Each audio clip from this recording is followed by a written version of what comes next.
You know how we're all saying that the reason why this shit show had to happen so that they would learn, that they would realize what was wrong with him, and that he didn't have their best interests at heart? Well, I don't think it's working. I don't think they care. I think they're too far gone. I think some of them here and there go, oh my God, I finally see what you're saying, but I don't think it's enough.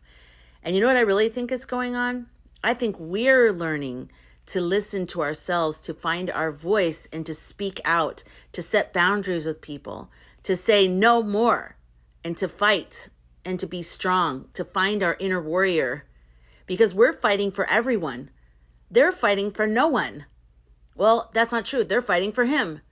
They're not even going to benefit from what they're fighting for. That's what's so infuriating about this. I have said all along, I'm more irritated by the people that support him than by him, because he's just doing what he's doing and he and all his friends are benefiting. What are the people that are in the same boat with us, that are in the dish of life? Why are they doing this to their fellow Americans, their fellow man? Why? Why do they have so much disdain for us? For each other, for others? Like, we're all the same, we're all one. Why are they like that? I'm more mad at them. But regardless, setting them aside, we have to learn to find our voice. And usually blueberries, while there are some outspoken ones, absolutely, a lot of us are kind of like quiet. We're kind of like, I don't know, we're like passive. We don't like to be forceful. And it's just like a characteristic trait. It's just the way we are. And I think we're having to learn to be very, very strong and very clear with what we believe. I mean, don't you kind of see that? I know whenever I say stuff like this, people go, you know what? Yeah. So I have a feeling this one is one of those kind of ones. I mean, I don't know, maybe I'm tooting my own horn, but I really don't see as much people on the other side waking up. And there are so many things that have happened at this point. I mean, the press conference the other day, yesterday morning, I don't even know, the days are blending together, about the helicopter plane crash. I mean, how many times does he have to keep lowering the bar and just doing things that are so completely outrageous?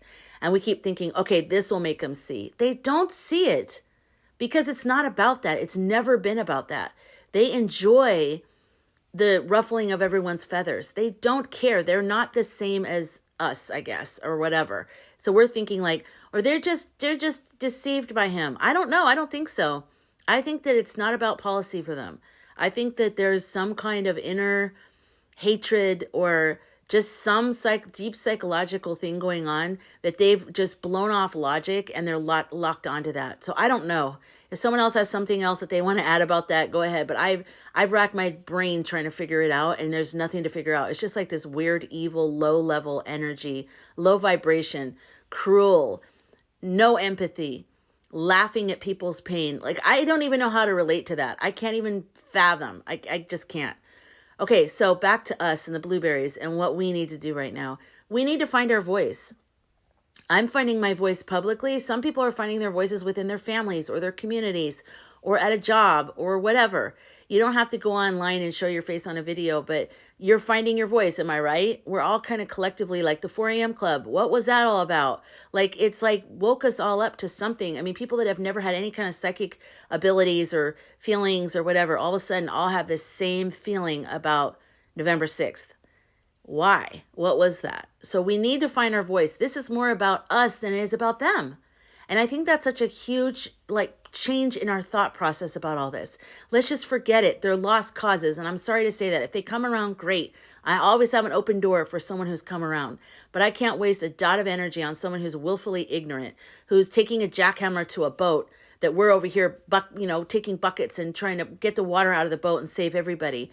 And they're over there with the jackhammer talking about how we're all, losers and we're ruining the world. It's just like, it's too much. And so I've been trying to tackle them and get the jackhammer away from them. And, the bottom line is, let's just focus on the buckets. Let's focus on what we're doing and let's come up with a plan and let's find our voice. Okay? And to close, I just want to say a Dr. Seuss story. Everyone knows Horton Hears a Who. And I want to say it because I think it pertains to this blueberry finding their voice theory. So in the cartoon or the book, not the remake later on, but because I don't remember that and I'm not sure if it has this, but basically, Horton is an elephant and he is walking around. He picks up a flower, a dandelion with his trunk, and he thinks he hears somebody. Okay, now we're switching to Whoville.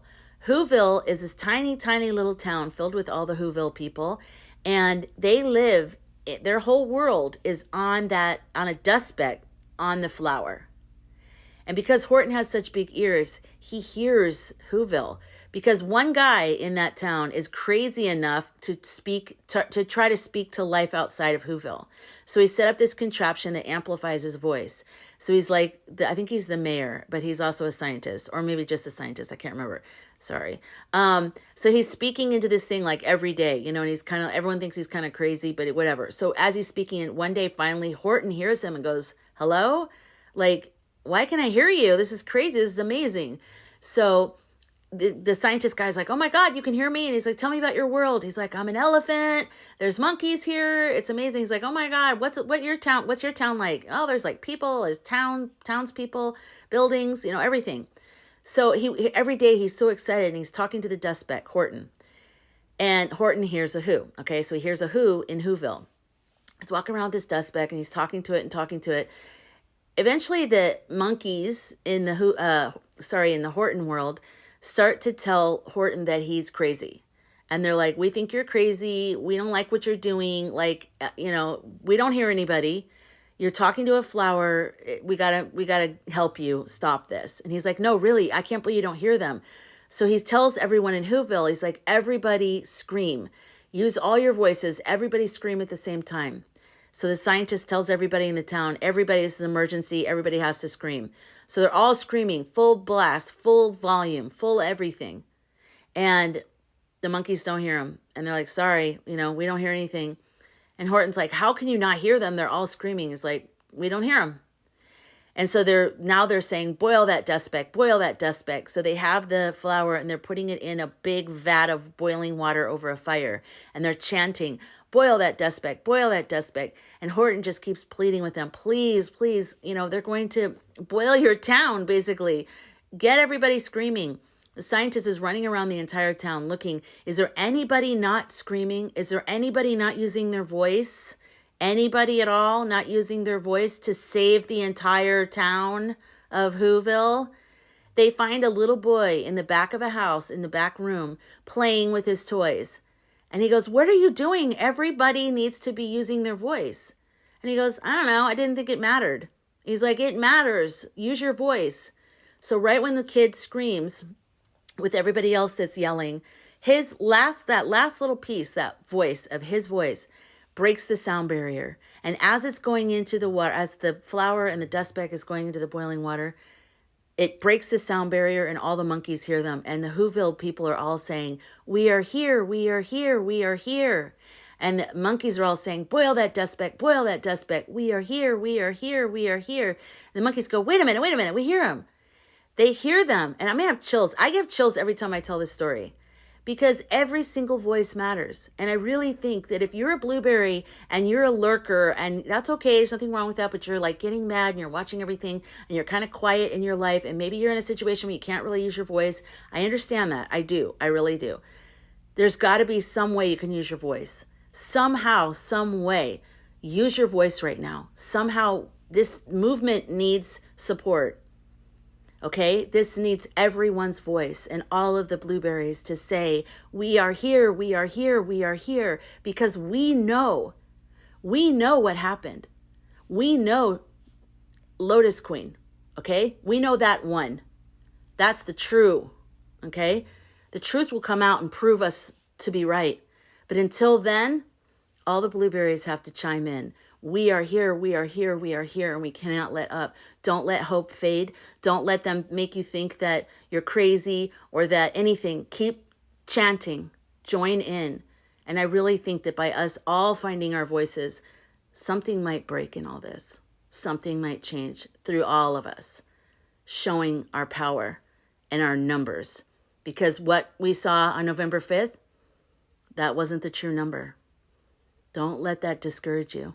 That's not what happened.